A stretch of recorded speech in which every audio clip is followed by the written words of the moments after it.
वैदिक वाणी चैनल में आपका स्वागत है। महाकुंभ मेले में जब गंगा स्नान के लिए एक नागा साधु को रोका गया, यह दृश्य बेहद रोचक और चर्चा का विषय बन गया।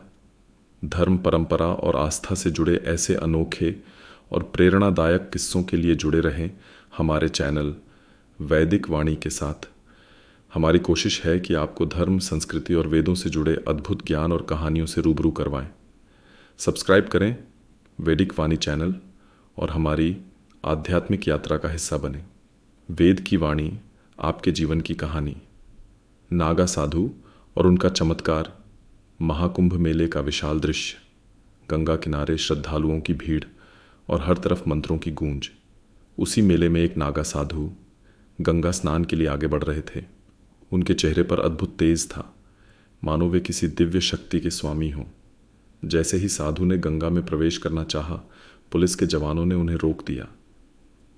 महात्मा जी, अभी गंगा स्नान की अनुमति नहीं है, कृपया प्रतीक्षा करें, पुलिस ने कठोरता से कहा।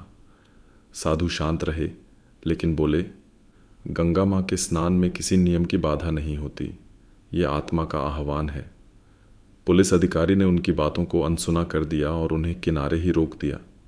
साधु मुस्कुराए, अपनी आंखें बंद कीं और ध्यान में लीन हो गए। भीड़ यह दृश्य देखकर चुप थी। कुछ ही क्षणों में कुछ असामान्य हुआ। गंगा की लहरें अचानक तेजी से बढ़ने लगीं। पानी ने अपनी दिशा बदल ली और साधु के पैरों तक पहुंच गया, मानो गंगा माँ स्वयं अपने भक्त को स्नान का आशीर्वाद देने आ गई हों। लोग हैरान रह गए। साधु ने गंगा जल उठाया, आकाश की ओर देखा और बोले, धर्म की राह में जो बाधा बनते हैं, उन्हें सच्चाई का अनुभव कराना आवश्यक है।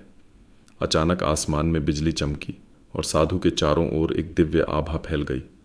पुलिस अधिकारी, जो अब तक कठोरता से खड़े थे, उनके चरणों में गिर गए और क्षमा मांगने लगे। साधु ने कहा, गंगा माँ सबकी हैं, उनका स्नान अधिकार नहीं, आस्था का विषय है। इसके बाद साधु ने गंगा में स्नान किया और लोग उनकी दिव्यता के साक्षी बने। ऐसी ही अद्भुत और रोमांचक कहानियों के लिए हमारे चैनल वैदिक वाणी को सब्सक्राइब करें।